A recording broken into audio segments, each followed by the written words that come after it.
nós estamos focando sobre a natureza da igreja. E este tópico nós estamos dividindo em 3 assuntos. Nós estamos falando sobre, ou já falamos sobre as marcas da igreja, nós já falamos sobre a membresia da igreja, e hoje nós vamos começar a falar sobre os deveres dos membros da igreja, ok? Então, se você perdeu aulas, né, no caminho até aqui, as aulas estão todas gravadas e disponibilizadas lá no YouTube da igreja. Então você pode entrar e assistir a aula que você perdeu. Então já falamos sobre membresia da igreja. Eu já mostrei para vocês que membresia da igreja não é uma invenção humana. Membresia na igreja é importante, é o desejo de Deus que os cristãos vivam em unidade com a sua igreja local, como membros da sua igreja local, e eu mostrei para vocês razões pelas quais, biblicamente, você deve ser membro da igreja local. Hoje nós vamos tratar sobre, deu de novo, né? Hoje nós vamos tratar sobre os deveres dos membros da igreja. Os deveres dos membros da igreja, tá? E eu queria destacar o seguinte, irmãos. Todos os cristãos, eles têm tanto a responsabilidade como o privilégio de participar e compartilhar do dom espiritual que Deus tem dado à igreja, ok?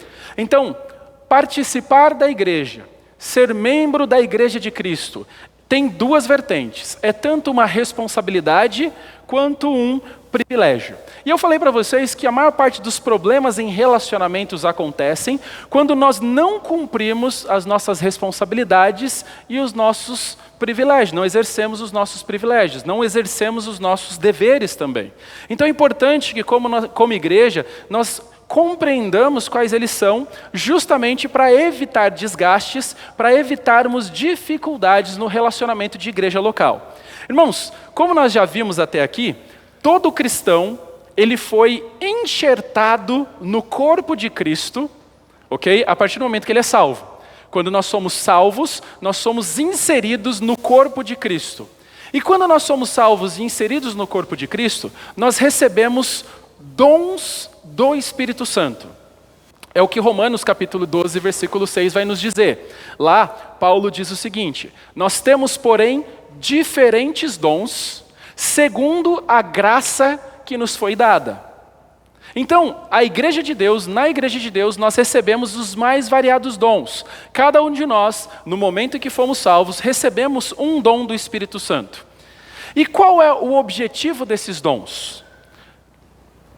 Para que Deus deu dons para cada um de nós? A primeira pergunta que eu faço para você nessa tarde é: você sabe qual é o seu dom? Qual é o dom do Espírito Santo que você tem? Na pergunta, na verdade, deveria ser mais profunda. Você sabe quais são os dons do Espírito Santo? Você sabe aonde nós vamos encontrar esses dons nas Escrituras e olhar para ela e ver se nós temos esses dons nas nossas vidas? Bom, aqui o texto diz para nós que nós temos diferentes dons. Então temos. Todo cristão, ao se tornar cristão, ele recebe o Espírito Santo de Deus habitando na sua vida e um dom. Dons diferentes, segundo a graça que Deus dá.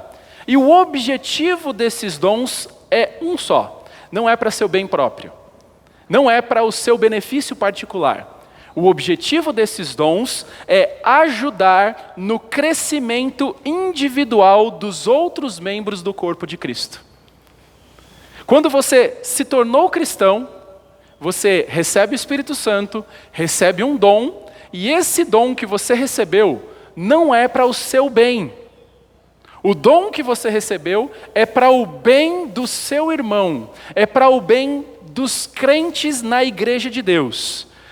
Paulo vai falar sobre isso em Efésios capítulo 4, versículo 16, quando ele diz assim: 4:16, ele faz que todo o corpo se encaixe perfeitamente. Quem faz isso? O Espírito Santo, Jesus Cristo, Deus. Eles fazem com que todo o corpo se encaixe perfeitamente. E cada parte, ao cumprir sua função, então está falando de cada crente na igreja, ele faz o seguinte, ele organiza a igreja, Deus, ele organiza a igreja e ele faz com que cada parte, quando cumprem sua função específica, ajuda as demais a fazer o quê? A crescer, para que todo o corpo se desenvolva e seja saudável em amor. Percebe por que nós recebemos dons, irmãos? O dom é para ajudar o corpo de Cristo crescer. Você, ao ser salvo, recebeu um dom do Espírito Santo que deve ser usado em benefício de Cristo na igreja local, e esse dom tem o objetivo de fazer com que o corpo, quando você exerce esse dom que você recebeu de maneira adequada, você ajuda os demais a crescer, e com isso você cresce junto. Por quê?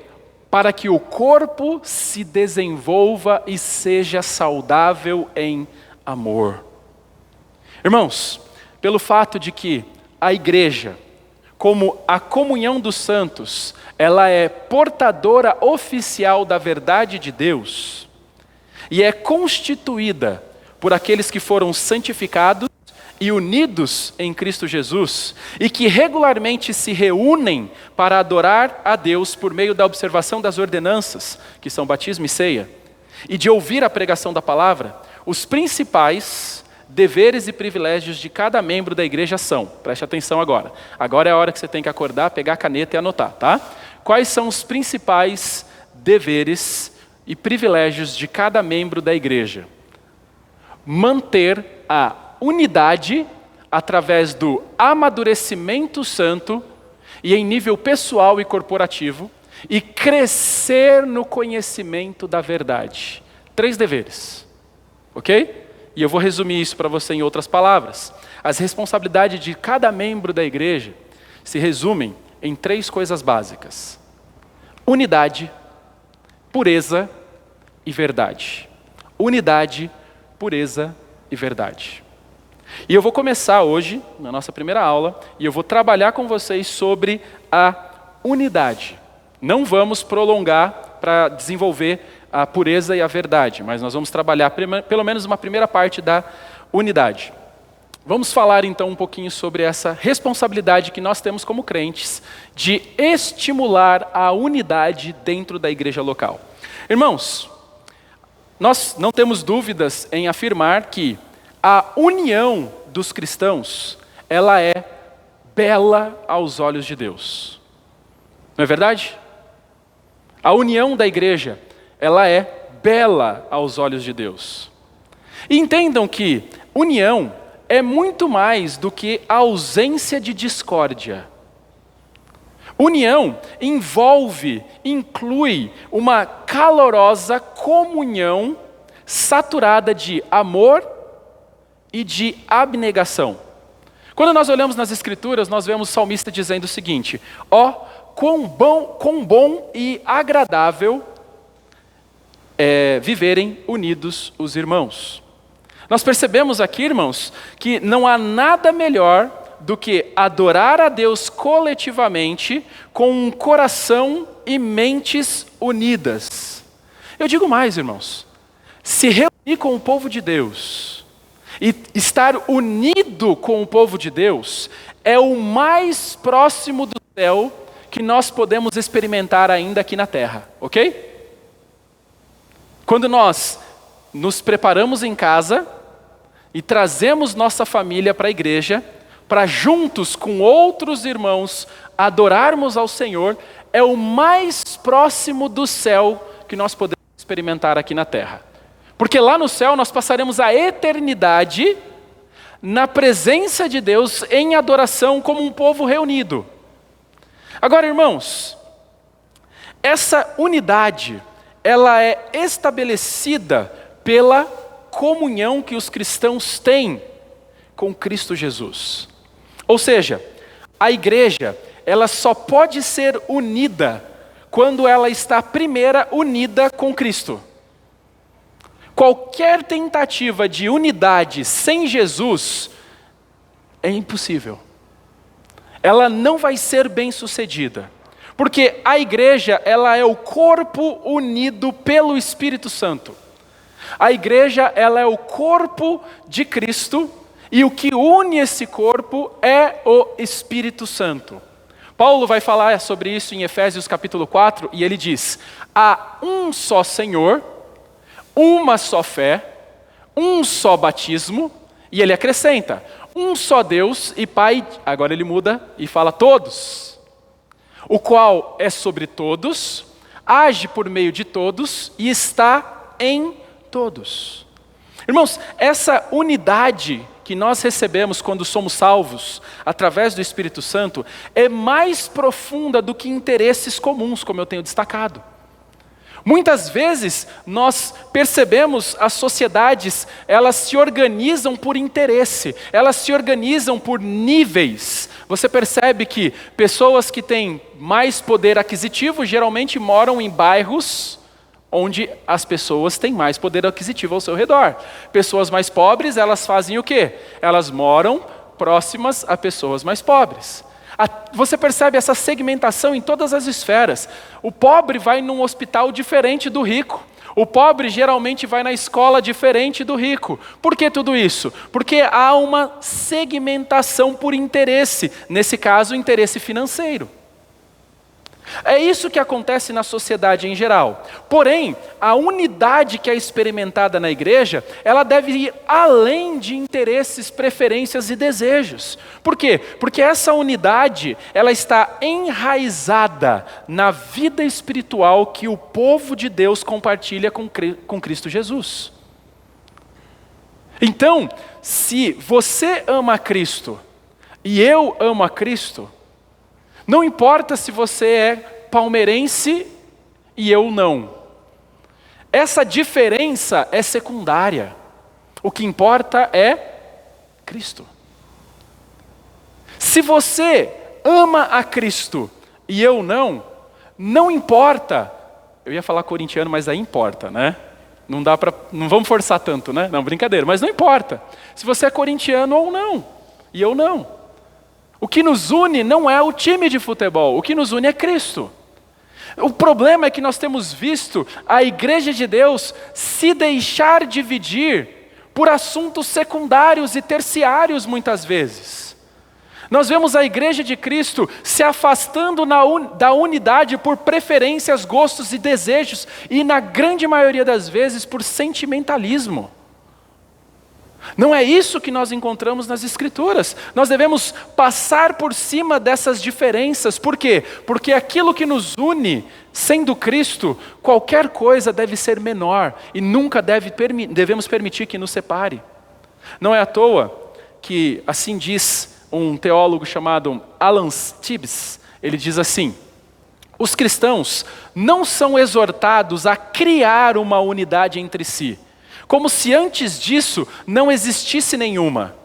Em vez disso, é dito a eles para se empenharem primeiro para preservar e depois para dar expressão plena e madura à unidade do Espírito criada por Deus. Essa unidade, por sua própria natureza, é promovida e consumada quando os irmãos em Cristo desfrutam e expressam juntos sua comunhão com um único Senhor, em um único Espírito.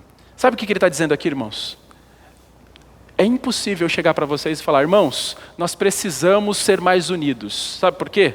Porque nós não criamos a unidade. Quem cria a unidade no corpo de Cristo é o próprio Cristo. Quando você se une a Cristo, você se une ao corpo de Cristo. Você se une aos outros cristãos. E você consegue, então, viver em comunhão com outros cristãos através da capacitação do Espírito Santo. Agora, uma vez que nós não somos chamados ou convocados para criar unidade, a Bíblia deixa claro que nós somos chamados para preservar a unidade. E eu pergunto, você é um preservador da unidade? Porque eu digo para você, infelizmente, nem todas as igrejas experimentam unidade. Infelizmente, nem todas as igrejas são unidas. Existem muitas divisões, discórdias, em alguns casos panelinhas. Tudo isso pode existir aos montes dentro das igrejas.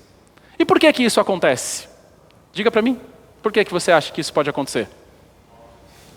Falta de Cristo? O que mais?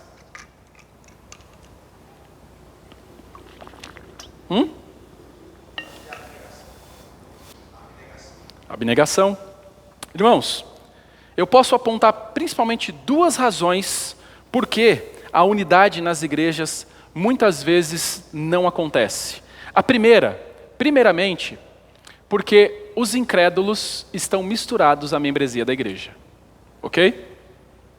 A Bíblia fala claramente para nós, Cristo fala claramente para nós, que o trigo e o joio cresceriam juntos dentro da igreja.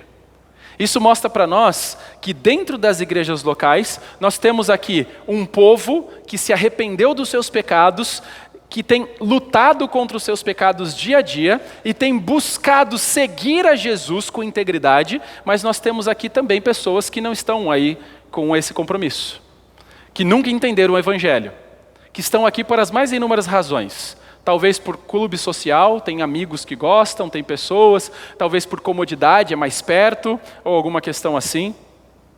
Mas não devemos nos esquecer que dentro da membresia, eu estou dizendo, dentro da membresia da igreja, existem pessoas que nunca nasceram de novo, ok? Então, obviamente, discórdias, divisões e panelinhas acontecerão se não somos cristãos, se não temos cristãos entre nós.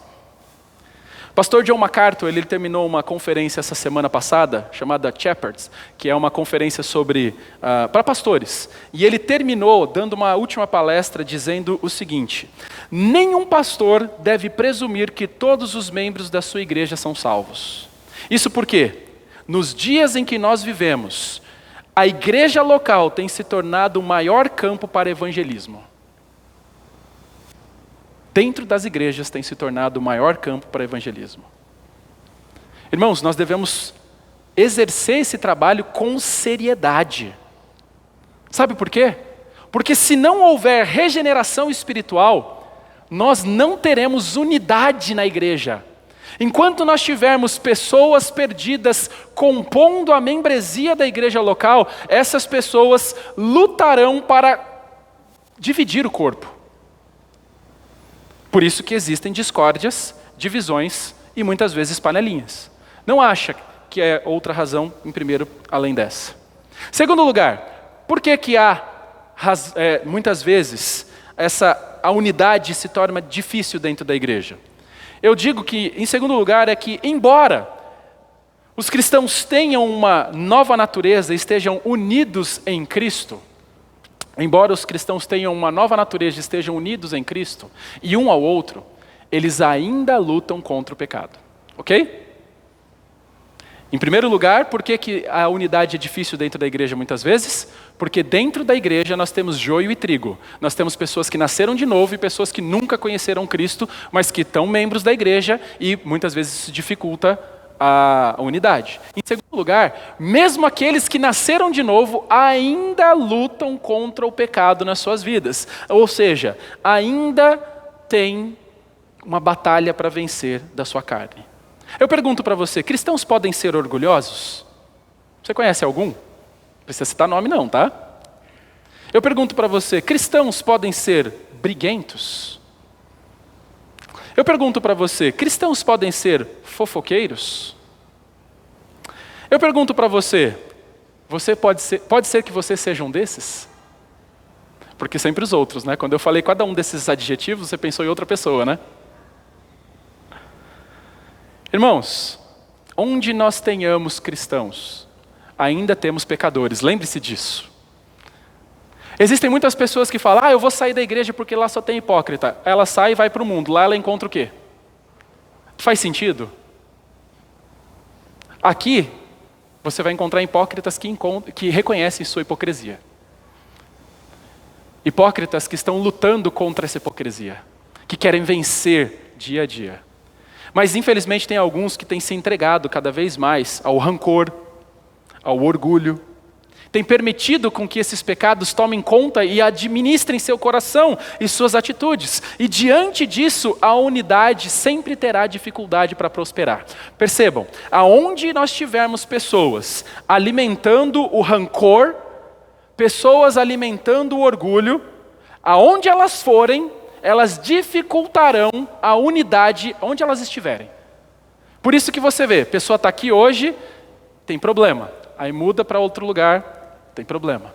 Aí muda para outro lugar, problema de novo. O problema é quem? Muitas vezes, o problema é a própria pessoa. Muitas vezes, a própria pessoa não tem tratado os seus próprios pecados. Irmãos, nós somos pecadores. Nós temos que nos perguntar, em primeiro lugar, se temos dificuldade com alguém, será que a dificuldade não sou eu?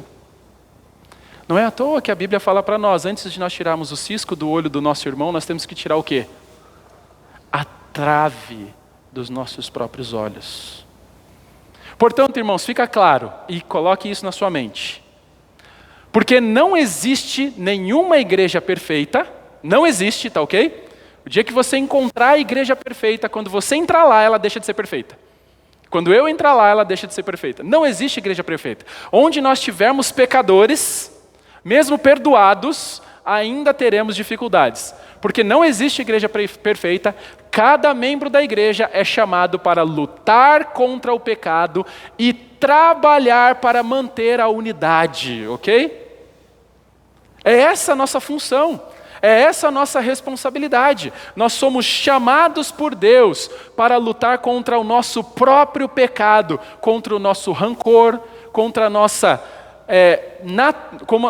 atitude natural de sermos orgulhosos. Nós temos que lutar contra essas duas vertentes, porque isso destrói a unidade da igreja. Nós devemos preservar essa unidade. Efésios, capítulo 4, versículo 3, Paulo diz assim: façam todo o possível para se manterem unidos no Espírito, ligados pelo vínculo da paz. Percebe qual é o interesse de Paulo? Ele quer que você faça todo... E aqui, irmãos, aqui não dá para nós trabalharmos a exegese do texto com profundidade, mas fazer todo o possível é se esforçar desesperadamente para manter a igreja unida. Agora eu pergunto, você está aqui juntando ou espalhando? Porque espalhar, qualquer besta faz. Agora juntar, só através de Cristo. Irmãos, como membros da igreja, podem estimular a unidade na igreja. Se é isso nosso alvo, se é esse nosso objetivo, é para isso que nós queremos, né? Nós queremos uma igreja unida, você quer? Cristo morreu para que a igreja de Deus fosse unida. Nós queremos agradar a Cristo através de termos essa união na igreja, sim ou não? Como nós podemos estimular a unidade na igreja? 3 coisas que nós devemos fazer. Primeira, a fim de estimular a unidade da igreja. Em primeiro lugar, passou muito aí. Em primeiro lugar, será que eu já passei isso ou não? Aqui. Em primeiro lugar, os membros devem ser ativos e fiéis em sua participação e frequência na igreja. Ok? Repitam comigo ali. Qual que é essa primeira parte? Para que nós tenhamos, então, estimulemos a unidade na igreja. Em primeiro lugar, os membros devem ser ativos e fiéis em sua participação e frequência na igreja. Irmãos, para nós mantermos a unidade na igreja, nós precisamos levar a sério o tópico que nós estudamos na aula passada, que é a membresia. É assim que começa. Você vai manter a igreja unida quando você estiver participando regularmente dos cultos e das atividades. Você percebe por que a gente bate muito nessa tecla da frequência? Porque é assim que nós, em primeiro lugar, vamos manter a igreja unida. E esse ponto é tirado do livro que nós estamos usando. Não é eu estou colocando aqui para tentar trazer a sardinha para o meu lado, né? A brasa para o meu lado. Não, é o ponto. Irmãos, Cristo não projetou a vida cristã para ser vivida de maneira isolada e separada dos outros membros do corpo de Cristo. Não foi para isso que Cristo nos salvou. A vida espiritual, os dons que Ele nos dá, são todos designados por Deus para serem exercidos dentro do contexto da igreja local. Irmãos, quando nós somos unidos a Cristo, nós nos tornamos unidos uns aos outros. E isso deve ser experimentado na prática. Se você tem vivido como uma ilha aqui dentro, está errado. Você foi chamado para se conectar com os outros. Você foi chamado para ter intimidade, relacionamento, comunhão. Agora eu pergunto para você, dá para ter comunhão com 150, 200 pessoas? De uma vez só? Não dá.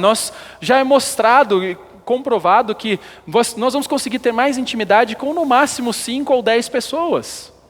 Agora, será que você tem 5 ou 10 pessoas aqui com quem você compartilha intimidade? Familiaridade, comunhão? Se você não tem, será que você foi unido a Cristo de fato? Porque quando nós somos unidos a Cristo, nós somos unidos com o corpo de Cristo. Paulo vai falar em Romanos capítulo 12, versículo 5, o seguinte: assim também nós, embora sejamos muitos, somos um só corpo em Cristo e membros uns dos outros. Irmãos, isso significa que nosso próprio crescimento, preste atenção, o nosso próprio crescimento e maturidade espiritual dependem do crescimento e da maturidade espiritual do meu irmão. Deu para entender? Para eu crescer espiritualmente, para eu amadurecer espiritualmente, eu dependo que o Ricardo cresça espiritualmente e amadureça espiritualmente. Que a Dona Heroína cresça espiritualmente e amadureça espiritualmente. Bem-vindos de volta. Melhorou? Já está dando para pisar pelo menos? Então tá bom. Deu para entender? Nós não somos ilhas, irmãos. Nós não podemos, como igreja aqui, achar que temos que cuidar só da nossa vida, ou viver de uma forma egoísta, ou como ilhas, e esquecer dos outros, falar, eu estou cuidando do meu, estou vivendo o meu, estou cuidando da minha família, dos meus filhos, o resto que se exploda. Não existe isso dentro da igreja de Deus. Porque nós somos um só corpo em Cristo e membros uns dos outros. Queira você ou não, essa uma realidade entre os cristãos. Isso significa que nós precisamos cultivar esse crescimento do nosso crescimento através de estimular o crescimento dos outros. De acordo com Alan Sibbs, ele diz o seguinte: membros diferentes complementam uns aos outros. Eles são destinados a compreender e desfrutar a vida em Cristo juntos e no serviço uns aos outros. Percebe aqui o que ele diz? Nós somos então destinados a compreender e desfrutar a vida em Cristo juntos. E ele afirma, ele continua dizendo: como cristãos, só podemos viver adequadamente e crescer até a plena maturidade ao cumprirmos o serviço que Deus designou para nós por meio de uma cooperação ativa com os nossos companheiros cristãos. Cada membro do corpo de Cristo, a igreja, tem a própria e necessária contribuição para o bem-estar do todo. Ninguém pode ser desprezado ou desconsiderado sem que isso resulte em danos e perdas para o corpo inteiro. Talvez você olhe para alguém aqui na igreja e fale, se não estivesse aqui não faz falta nenhuma. Faz falta, porque faz parte do corpo. E se não está aqui, quem que deve ser o responsável para buscar? Todos nós, a igreja. É isso que a Bíblia fala. O último estágio, a gente vai estudar sobre disciplina ainda, mas o último estágio da disciplina na igreja envolve qual esfera? A convocação de que a igreja inteira exorte aquela pessoa e chame aquela pessoa ao arrependimento. Nós esquecemos essa última parte. Na maioria das vezes a gente acha que é a responsabilidade dos pastores, talvez dos diáconos, mas eu tenho que me importar com a vida do fulano que não está vindo, com a vida da ciclana que não está vindo? Tenho. Por quê? Porque faz parte da sua vida. Você é conectado com Ele através de Cristo. E se Ele está afundando, você vai afundar junto. Vai influenciar no seu relacionamento com Deus. Você precisa ajudar a levantar. E se nós precisamos da igreja, irmãos, para viver e amadurecer adequadamente, então nós precisamos ser membros ativos e fiéis aos propósitos e à vida da igreja. Segundo Joel Bick, ele diz o seguinte, Joel Bick ele vai falar assim, um membro ausente e inativo da igreja é uma contradição de termos. Sabe o que isso significa? Falar que é membro e não vir, você está negando tudo o que envolve ser membro. E ele continua, se nós não valorizamos a igreja e enxergarmos, se nós não valorizarmos a igreja e não enxergarmos a membresia como um grande privilégio, precisamos questionar se somos realmente parte da igreja. Irmãos, os cristãos, eles são ordenados a manter a comunhão com outros cristãos. Fala, mas eu quero ficar no meu canto, pastor. Eu não quero me envolver, talvez eu já tentei me envolver, me feri, talvez deu problema, e relacionamento é difícil. Se relacionamento não fosse difícil, Cristo não teria vindo e morrido na cruz para nos unir a Ele e uns nos outros. De fato, relacionamento pode ser algo difícil de ser cultivado, mas não deve ser abandonado. O cristão, ele recebe a ordem de manter comunhão com outros cristãos. Você não pode lavar as mãos, jogar a toalha e desistir. Você tem que ir atrás. Porque João diz em 1 João capítulo 1, versículo 7, se andarmos na luz como Ele está na luz, o que nós faremos? Mantemos comunhão uns com os outros e o sangue de Jesus, seu Filho, nos purifica de quê? De todo pecado. Irmãos, os cristãos, eles também são ordenados nas Escrituras a não deixarem de frequentar sua igreja local. Hebreus capítulo 10, versículo 25 fala, não deixemos de nos congregar como é costume de alguns. Pelo contrário, façamos admoestações, ainda mais agora que vocês veem que o dia se aproxima. Portanto, irmãos, para mantermos a unidade na igreja, o cristão, ele precisa ser um membro ativo e fiel na participação da sua igreja local. Ok? Quando a gente cobra a respeito disso, é zelando pela unidade da igreja. Quando você se ausenta e a gente vai atrás e fala, você tem que vir. Por que a gente faz isso? Porque quando você deixa de frequentar os cultos, você está falhando em manter a unidade na igreja. Portanto, você está pecando. Ok? Você fala, pastor, faltar na igreja não é pecado. É. Sabe por quê? Porque você está falhando em fazer todo o possível para manter a unidade da igreja. É o que a Bíblia fala. Faça tudo o que você puder para manter a unidade. E o mínimo que você pode fazer é vir ao culto. E isso já é grande coisa no final das contas. E quando você não faz, você peca.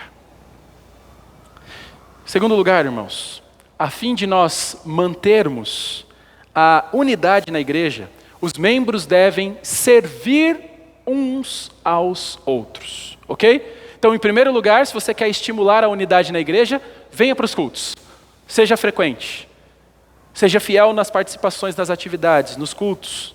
Em segundo lugar, sirva outros crentes, sirva uns aos outros. Irmãos, não só nós precisamos dos dons espirituais dos outros cristãos, mas os outros cristãos precisam dos nossos dons espirituais. Como eu falei para vocês, essa é a dinâmica.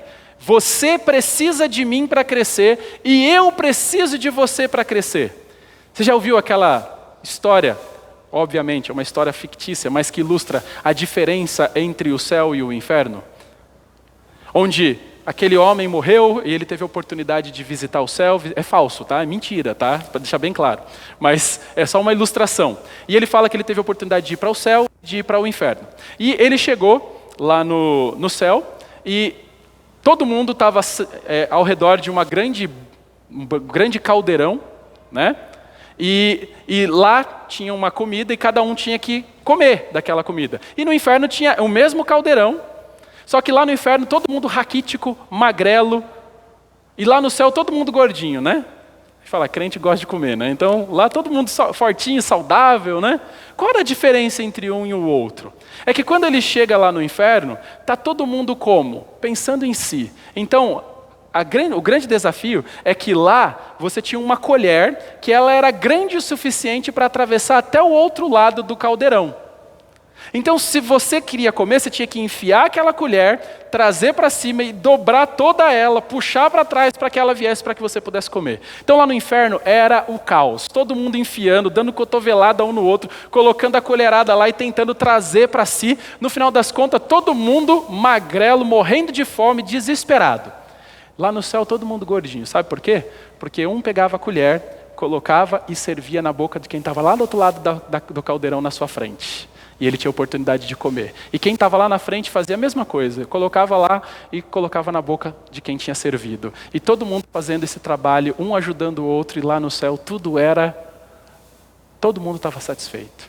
Sabe qual que é o grande problema? Muitas vezes na nossa igreja, irmãos... Não estou falando da nossa igreja em geral, da nossa igreja pessoalmente somente. Da igreja em geral. Mas também na nossa. Que a gente está preocupado em encher a colher e colocar na nossa própria boca. A gente está preocupado em encher nossa própria barriga. A gente se esqueceu que a gente está aqui para servir o outro. Você está aqui para colocar a colher e colocar na boca dele. E ele está lá para colocar na sua. Quando a gente exercer isso, as coisas mudam. Eu nunca vi alguém insatisfeito com a igreja quando estava sendo regular nos cultos, fiéis aos cultos e servindo os outros. Agora, quando você está querendo encher sua própria barriga, todo mundo te atrapalha. Todo mundo é um problema para você. Todo mundo te acotovela. Todo mundo pisa no teu pé. Lógico, porque assim como você, outros também estão querendo encher a própria pança. Dentro da igreja não tem espaços para isso, irmãos. Os crentes precisam uns dos outros. Os crentes, eles são responsáveis. Deus dá essa responsabilidade de cuidar e ajudar uns aos outros. Olha o que Paulo vai dizer em Romanos. Romanos capítulo 12, versículo 3 a 8, diz assim: com base na graça que recebi, dou a cada um de vocês a seguinte advertência: não se considerem melhores do que realmente são. Antes sejam honestos em sua autoavaliação, medindo de acordo com a fé que Deus nos deu, da mesma forma que nosso corpo tem vários membros e cada membro uma função específica, assim é também o corpo de Cristo. Somos membros diferentes do mesmo corpo e todos pertencemos uns aos outros. Deus, em sua graça, nos concedeu diferentes dons. Portanto, se você tiver a capacidade de profetizar, faça-o de acordo com a proporção de fé que recebeu. Se tiver o dom de servir, sirva com dedicação. Se for mestre, ensine bem. Está percebendo? Paulo está falando sobre os dons. Tem diferentes dons e se você receber um dom de Deus, use esse dom. E ele fala no versículo 8, se seu dom consistir em encorajar pessoas, encoraje-as. Se for um dom de contribuir, dê com generosidade. Se for de exercer liderança, lidere de forma responsável. Aqui tem uma listinha de dons. E ele fala, e se for de demonstrar misericórdia, pratique-o com alegria. O que Paulo está falando aqui, irmãos? Você tem um dom. Deus te deu um dom. Descubra qual é o dom que você tem baseado na lista que as Escrituras apresentam e faça. Para de ficar sentado, para de ficar reclamando, para de ficar murmurando, para de ficar com a cara amarrada. Começa a colocar a comida na boca do próximo. E alguém vai colocar na sua também. E a dinâmica vai mudar. Charles Hodge, ele diz o seguinte: todo cristão é responsável em sua fé e conduta para com seu irmão no Senhor, porque ele constitui com eles um só corpo e possuem uma fé e uma vida em comum. Me preocupar com você é me preocupar comigo, entendeu? Quando você se preocupa comigo, você está se preocupando com você. Irmãos, não é à toa que na igreja de Cristo nós nos chamamos irmãos. Isso não deve ser uma maneira só para falar, para chamar alguém que você esqueceu o nome. Isso tem que ter significado, irmãos. Deus não nos chamou ou capacitou para nos concentrarmos em nós mesmos. Pelo contrário, Deus nos chamou para nós usarmos os nossos dons em prol do crescimento do seu corpo. E essa é uma responsabilidade nossa. Um outro autor chamado Don Whitney, ele explica a respeito de servir a igreja, e ele diz assim, quando Deus cria partes do corpo, seja para corpos físicos ou espirituais, Ele as cria para desempenharem uma função específica em um corpo específico, independentemente do seu nível educacional, QI, experiência ou talentos ou tempo. Se você é um cristão, há uma função na igreja de Cristo, na igreja que Cristo intencionou para você. Ok? Se você é um cristão e é membro dessa igreja, tem uma função que Cristo, Ele preparou que só você pode cumprir. E se você não tem exercido essa função, essa igreja está deficiente por sua causa. Porque Ele fez isso. Ele deu um dom para cada um, e esse dom é para ser usado dentro da igreja de Cristo, e você foi colocado com esse dom específico que ninguém mais tem, só você tem, para funcionar aqui. Você está lá por uma razão, e não apenas por si mesmo e pelo que pode obter da igreja. O plano de Deus para a igreja envolve que cada membro ministre ao restante da igreja, pois dessa forma, cada um de nós supre algo de Cristo aos outros. Irmãos, basicamente, o que ele está ensinando aqui para nós é que nós temos, você e eu, responsabilidade de cuidarmos uns dos outros, ok? Você muitas vezes espera que o pastor cuide. O pastor sozinho não dá conta. Por mais que eu possa querer me virar em 10, em 20, em 30, eu não dou conta. Com os diáconos juntos facilita mais, mas não damos conta. Você tem que começar a cuidar dos seus irmãos em Cristo. Você tem que começar a orar com seu irmão em Cristo. Você tem que começar a chamar ele para sua casa, para comer junto, para orar junto, para ler a Bíblia junto, para vocês caminharem junto na fé. Não precisa ser com todo mundo da igreja. Nem dá muitas vezes. Mas pelo menos um pequeno grupo você tem que ter. Pelo menos um grupo de pessoas que você consiga encorajar. E é essa a nossa função, irmãos. Portanto, nós temos o dever de viver para o Senhor, não apenas para o nosso próprio proveito espiritual, mas também para o proveito dos nossos irmãos e irmãs em Cristo. Não é coincidência, irmãos, que os membros do corpo de Cristo tenham sido capacitados com dons de forma variadas e diferentes. Porque esses dons diferentes não devem ser desperdiçados em um alto consumo egoísta. Deus te deu um dom, não deve ser desperdiçado. Os cristãos que não servem, ok? Os cristãos que não exercem o dom que Deus lhe deu. Se você nem sabe qual é o dom que você tem, isso significa que você está desperdiçando o dom, ok? Os cristãos que não servem e são ausentes nas suas igrejas locais estão desperdiçando o dom que Deus lhes deu. E se você tem desperdiçado o dom que Deus te deu, olha o alerta que Jesus faz para você. Vinícius, coloca a passagem aí para mim de Mateus capítulo 25. Nós vamos fazer a leitura. Coloca na NVT, por gentileza. Eu não coloquei na projeção, porque ia ser um texto um pouquinho mais longo. Mas já estamos caminhando para o término, então eu quero fazer a leitura desse texto.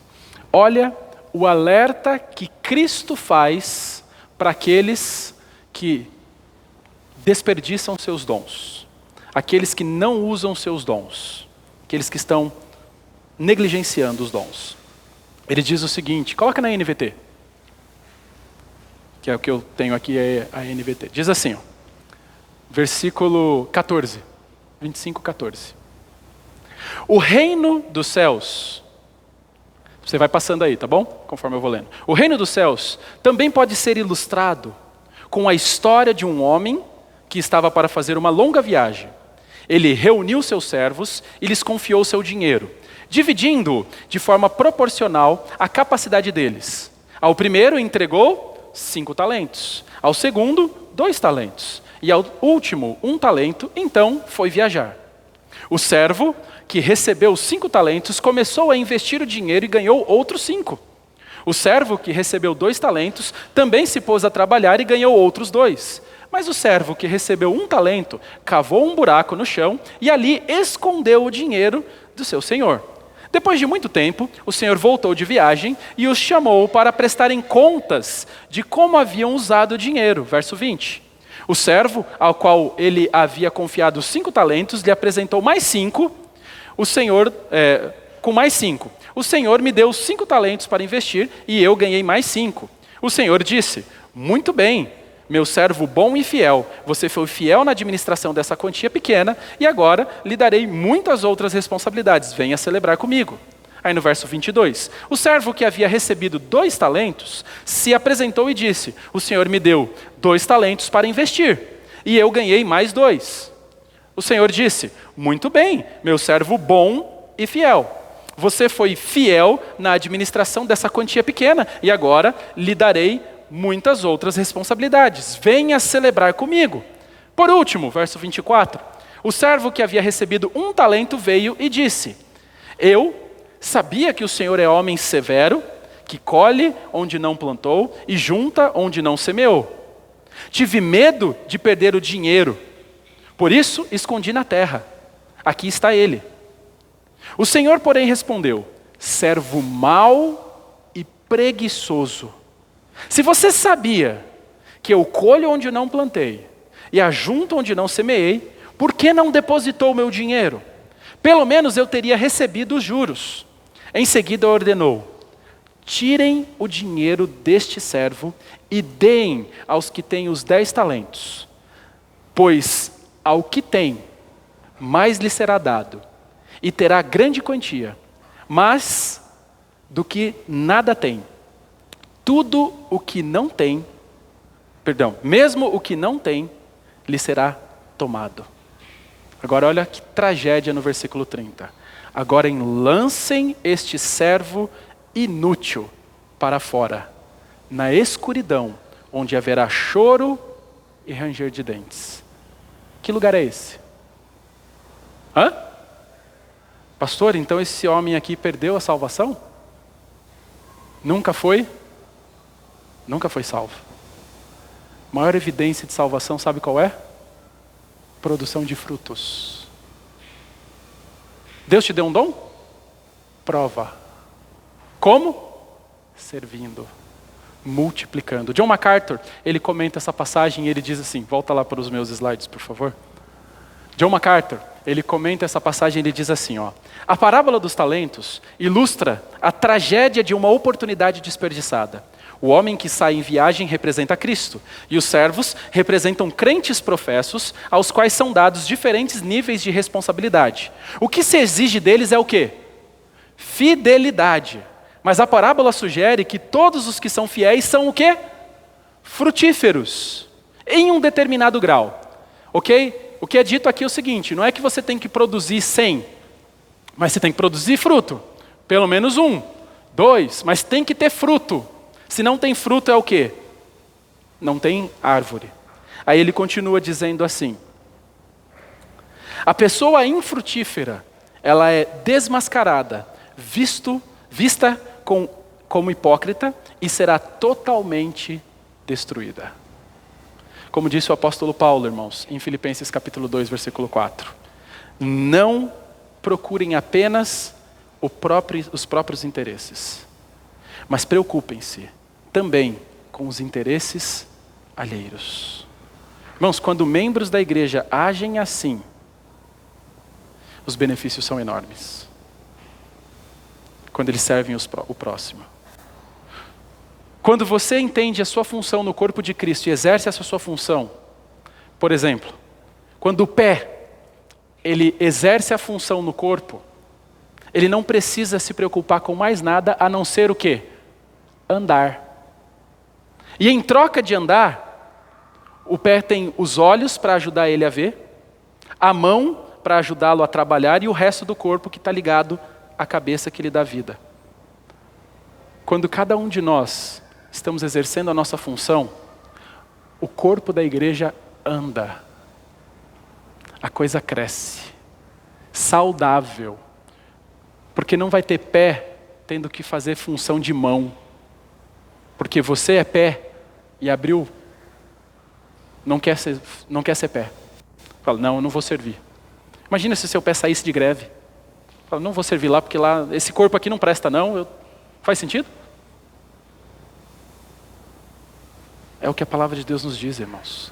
E se você não quer isso, você não quer Cristo. Se você não quer viver assim, você não entendeu o que é cristianismo. Você não entendeu o que é a dinâmica de ser um corpo em Cristo. Esse é o nosso alvo. Esse é o nosso objetivo. Irmãos, depois de quase 2 anos de distanciamento social, a igreja ficou bem distante. E nós precisamos nos esforçar para desfrutarmos novamente da unidade. Se nós somos salvos em Cristo, a unidade já foi conquistada. Mas nós temos que trabalhar para que ela funcione. Nós temos que nos esforçar. Por isso que cada membro da igreja, ele é chamado, primeiro, para amar os outros membros. 1 Pedro diz assim, uma vez que vocês foram purificados dos seus pecados, quando obedeceram à verdade, tenham como alvo agora o amor fraternal sem fingimento. Amem uns aos outros sinceramente, de todo o coração. É assim que você vai estimular a unidade. Ame todos. Mas pastor, tem um que não dá. Tem que amar. Eu costumo dizer que é a teologia do baby da família dinossauro. Precisa me amar. Não tem essa. Cristo morreu por ele. Cristo ama essa pessoa. Quem é você para dizer que não consegue amar? Nós temos que nos esforçar. Obviamente, nós temos que buscar ter a paz com todos. Algumas vezes não depende só de nós. Mas o que depende de você tem a paz com todos os homens. Segundo lugar, cuide. 1 Coríntios 12, 24, 25 diz, Deus estruturou o corpo de maneira a conceder mais honra e cuidado às partes que recebem menos atenção. Isso faz que haja harmonia entre os membros, de modo que todos cuidem uns dos outros. Então, como você vai estimular a unidade? Primeiro, amando os irmãos da igreja. Segundo, cuidando deles. Terceiro lugar, ore por eles. Tiago vai dizer, portanto, confessem seus pecados uns aos outros e orem uns pelos outros para serem curados. A oração do justo tem grande poder e produz grandes resultados. Você tem dificuldade com alguém? Tem alguém que é difícil de você se relacionar com essa pessoa? Eu sei que você não tem, porque você é um alecrim dourado, mas existem pessoas que têm. Sabe o que você deve fazer? Ore por ele. Cada vez que nós oramos, nós estamos derrubando uma muralha que separa a nossa relação com aquela pessoa. Ore incessantemente. A pessoa quer se afastar, colocar um bloco para separar vocês, você vai lá e ora, você está derrubando aquele bloco. Ora por eles. Eu quero, muito em breve, fazer um diretório da nossa igreja de membros, onde nós vamos ter a foto e os nomes de todos os membros da nossa igreja numa pequena cartilhazinha. Para quê?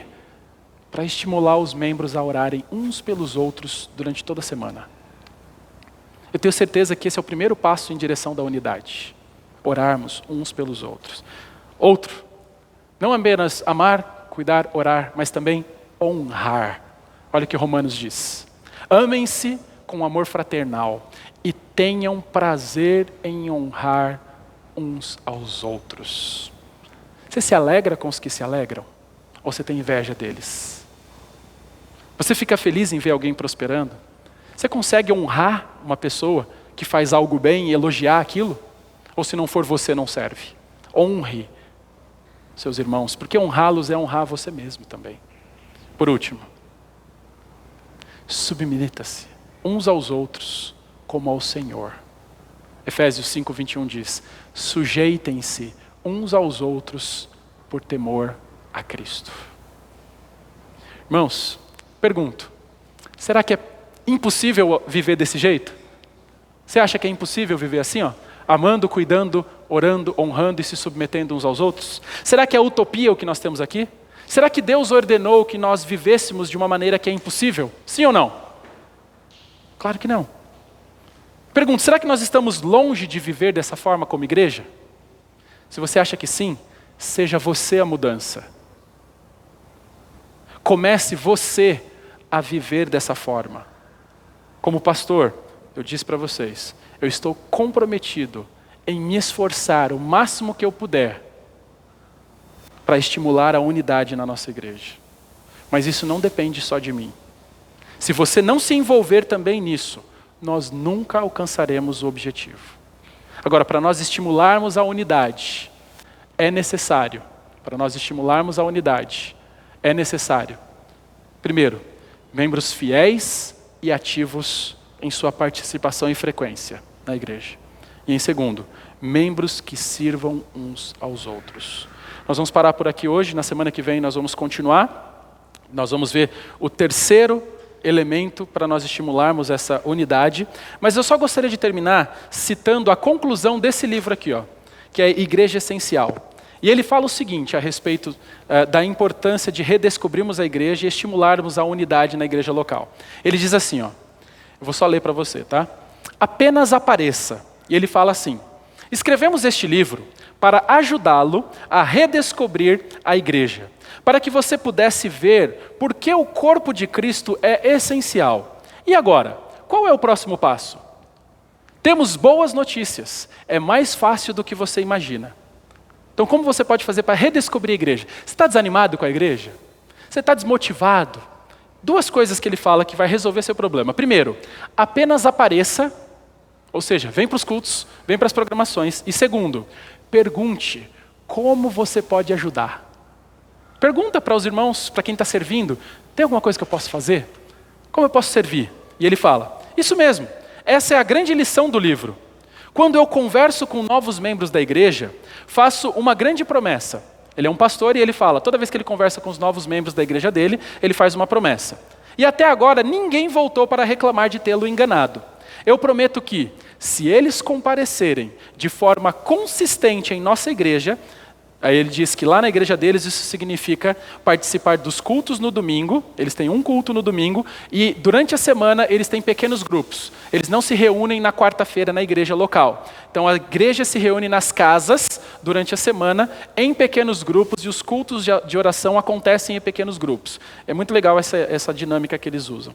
Ele fala que é isso a dinâmica de frequentar. Então ele fala, se você for aos cultos e se você participar de grupos pequenos, isso é a primeira parte. Aí ele fala, em segundo lugar, e procurarem a cuidar dos outros, obterão tudo o que desejam da igreja. Pode ser crescimento espiritual, amizades, conhecimento bíblico ou ajuda prática. Eles conseguirão o que quiserem da igreja cumprindo apenas duas tarefas simples. Se você não participa regularmente, não obtém experiência formativa da igreja. Você não cresce em conhecimento bíblico por meio do ensino e em profundidade relacional por meio da oração com os outros.